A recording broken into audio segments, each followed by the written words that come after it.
Hey everyone, welcome to Photomotion Parallax. More specifically, welcome to your first animation in Photomotion Parallax. I'm so excited to see you here, and I promise you, you will be master of Parallax in no time. I'll leave you with Jack and David, who will be your teachers. They will lead you through the whole animation process, show you where to find tutorials, documentation, and so on.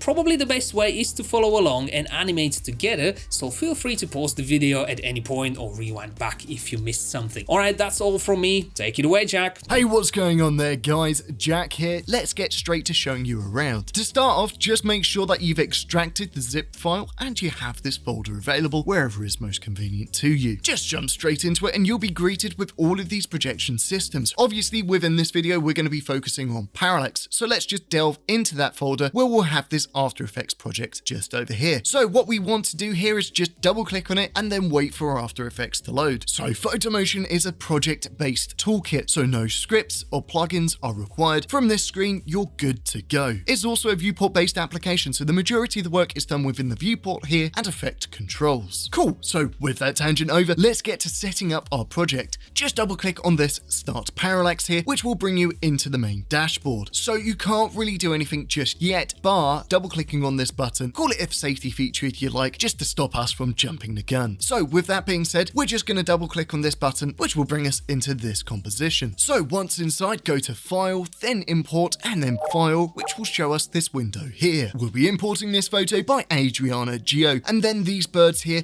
that we've graded and scaled within Photoshop as part of the same project. So with that done, just drag our main photo here down into this composition, and what we'll do is just parent it to our parent layer above whilst holding Shift, and then we'll scale this layer by the parent layer just over here. What that will do essentially is allow us to scale the whole project proportionately from this parent layer. This will make sense in a bit. We'll also use the positioning attributes to slightly reframe this image too. Okay, so with that done, let's go back to the main dashboard here and see about adding in our second layer. Right, so because we haven't split this image up within Photoshop, we have a tutorial for that. We need to do so in After Effects. First, before we do anything else, let's bring in our photo again and then parent it to our parent layer just over here. What that will do essentially is just copy all of the attributes that we've set up within our background layer and then apply them to this layer here. By doing so, this just saves us a metric ton of time and ensures that our project is perfectly proportional. Okay, with that done, there are two methods that we can use to separate out this image. One of which is using the pen tool just up here, which is fine in most cases, but considering that we're dealing with subjects who are standing near some foliage just over here, this might be a tad painful as we have like blades of grass here, which might be difficult to pen out manually. However, there is an alternative using rotor brush just up here, although it's really meant for quickly creating rotoscopes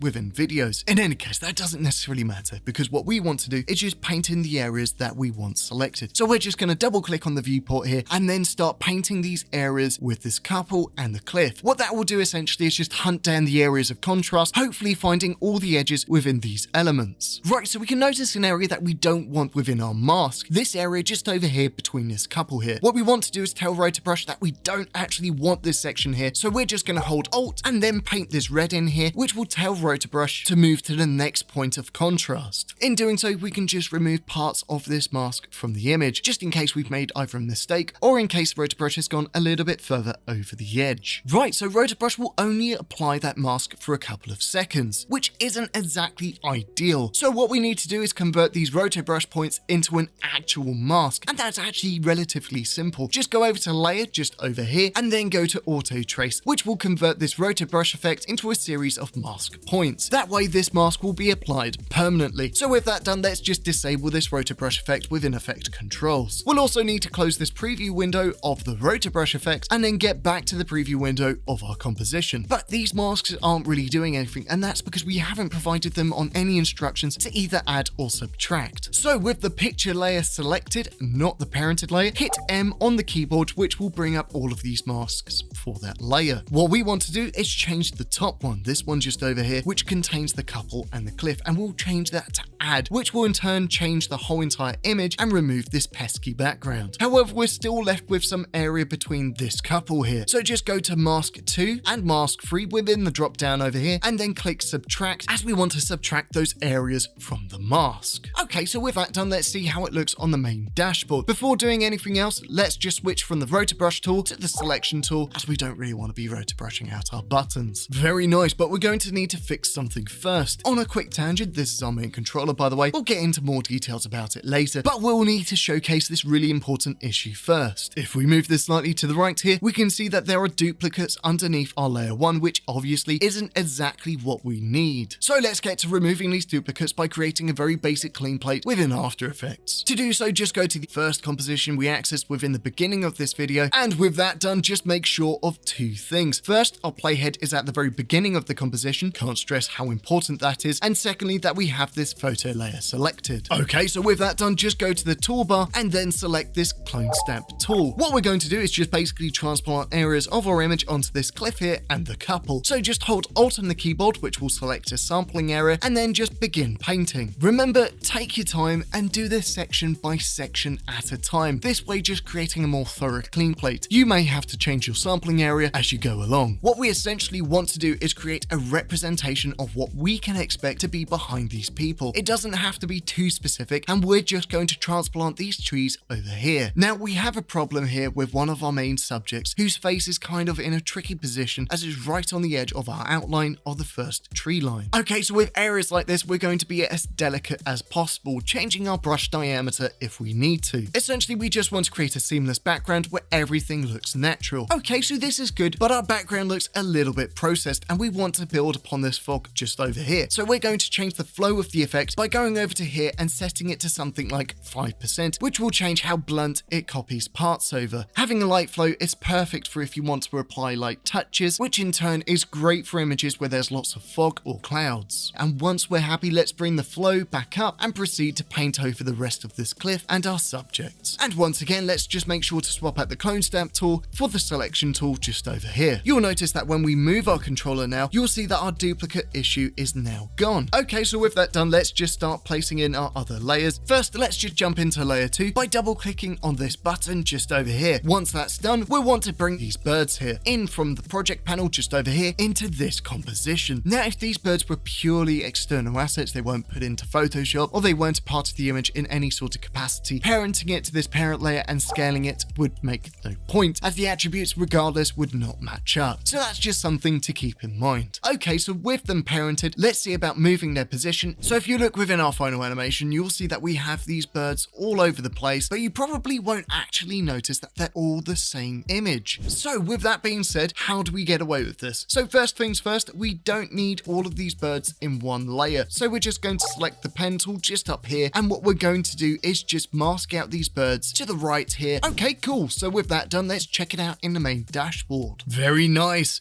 Okay, so let's do the same in layer 3. Double click on the layer 3 button down here, and then bring in these birds into this composition and scale them by holding shift and parenting them to the layer above. Let's just change their positioning and then reselect the pen tool. Okay, so what we want to do is just mask out the opposite side to what we did earlier. And once we're finished, we'll then go back to the selection tool. Okay, so if we check out the main dashboard, we can see it's coming along really nicely. Now for the final layer. Okay, so let's double click on this layer 4 button, and once again, we'll be bringing these birds into the composition. So with that done, let's think about how we can make these birds different from the others, so it's less evident that they're all a copy of one image. So just hit S on the base photo layer to bring up all these scaling attributes, and then untick this thing here. What we'll then do is just change this attribute here to -100, which will then flip them vertically. Okay, so with that done, let's check out how it's coming along within the dashboard. Well, to be honest, it looks a little bit cluttered, and we're going to need to separate these layers out a little bit further. So let's do that now by jumping into layer 3 and moving these sets of birds slightly to the left so they occupy more room around our animation. A lot more spread out, much better. Next, let's get to moving our playhead to the 80 frames point, and then when it's there, we'll hit N on our keyboard to mark out. Okay, so now that we've told Photomotion that 80 frames is now the end of our animation, let's get to think about adding some movement to it. Let's just click on the magnifying glass icon over here on the main controller, which will bring up the zoom settings within Effect Control. controls. On a side note, if you don't see the effect controls tab, just go over to window and then search for effect controls. Now it really depends on what you have selected in your composition, but you may have something different appear after the semicolon. Right, so after that's selected, we're going to add some zoom into this animation, again making sure that our playhead is at the 80 frames point, which will in turn create a zoom animation. So let's just click on the icon to the left of the controller here and then navigate over to effect controls to change the degree of the rotation within our animation. We'll also add a little bit more zoom in again before moving our main controller. Okay, so let's make the camera move just above these two people by using the main controller here to create that movement. So with that done, let's have a preview. Looking really nice. Let's look at adding some particles. First, just go over to the settings button on the main dashboard, and then once you click on it, navigate over to the effect controls and check this checkbox, which will enable particles within the project. Let's just move our playhead to the beginning of the animation quickly. Now we currently have these ones which isn't exactly suitable, so let's just change their particle type, which will change their overall appearance. Okay, we'll pick these ones, but they're actually kind of too prominent within our scene. So let's get to changing that now by going over to effect controls and then changing this channel drop down to alpha, and then we'll crush these highlights, which will in turn bring down the highlights opacity of these particles within the scene. That way they pop a little bit less. We'll then jump into this birds layer and manipulate the scale a tad. We really don't want the scene to be too busy where our subjects are standing. So let's just bring our needle forward to the end of the animation where our camera is fully zoomed in and think about adding some depth of field into the animation. Right, so click on the animation button over here and then navigate to effect controls. Again, it's crucial that our playhead is at the end of the animation, and what we'll be doing is just ramping up this depth of field, which on the pretext that our lock layer is selected on layer 1, will animate a depth of field around our subject as the camera animates in. Okay, so with that done, let's adjust our animation slightly more using the controller so our subjects are more central. With that done, we'll want to click on the background button on the main dashboard, as we want to make our background darker so our viewer's attention is subtly more drawn to our main subjects just over here. Okay, so with that done, we can also manipulate the colors and curves of our main subject by clicking on the layer 1 button over to the right and then navigating to effect controls and just bumping up the levels slightly so they're more bright within our scene. Let's just look at our animation time by going down here and then control clicking on this frame count in order to convert it to time units. Okay, so we really don't want our time code to be at the 220 mark. That's a bit of an awkward amount. So let's bring it to something a little bit more even, like the 4 seconds mark, and then mark out by hitting N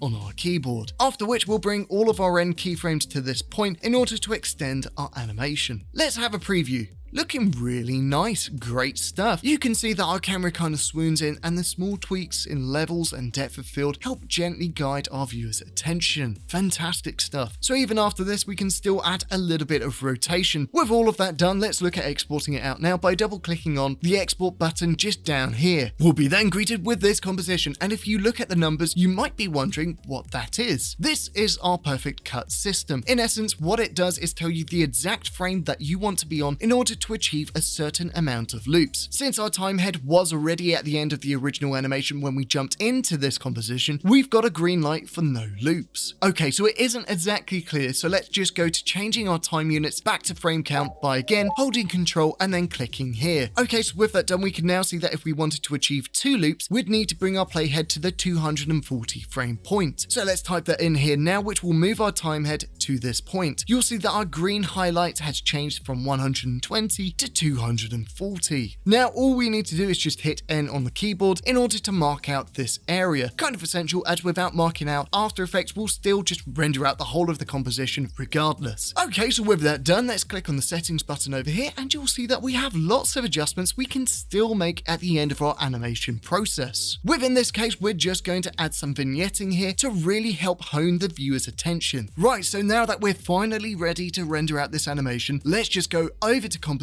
just up here and then click on add to render queue. This will in turn open After Effects render engine just at the bottom, just over here. So just go down here and then click on this lossless, which will bring up all of these settings over here. Don't worry about the rest of this. We're only interested in changing this format here from AVI to QuickTime, and then just hit OK. From there, we'll just check the output destination over here is fine, and then we'll click render. Now, if we wanted an MP4 of this animation, well, there's some good news, and some bad news. The bad news is you can't do this directly out of After Effects at the time of this recording. Good news is you can do so within Adobe Media Encoder, and you can do so by either bringing this project directly out of After Effects into Media Encoder, although this will create a duplicate of this project somewhere, so not exactly efficient in terms of space, or you can render out the .mov and convert it after, which means obviously you have to wait for 2 renders. It's really up to the user here. We're just going to make sure that when we're inside Adobe Media Encoder, our format is set to H.264 for an MP4, and then we'll hit the render button. Okay, so that's just a basic example on how Parallax works. In case you want something a little bit more advanced, we have a plethora of classes available. As usual, thanks for watching, and we hope you find this video useful and of course enjoy your photo animation journey.